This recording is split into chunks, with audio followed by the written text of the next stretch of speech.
आर्यव्रत ने हाथ आगे बढ़ाया और दिव्य अग्नि ने उसके पूरे शरीर को घेर लिया था। अगले ही क्षण कवच ने उसे पहनाया नहीं, बल्कि उसके शरीर का हिस्सा बनना शुरू कर दिया। और फिर उसके कानों में सूर्य के समान चमकते कुंडल प्रकट हुए।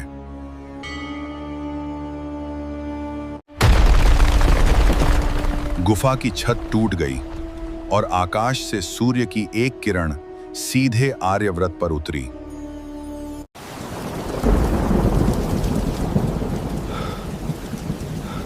अब मैं शक्ति का मालिक नहीं, उसकी जिम्मेदारी हूं।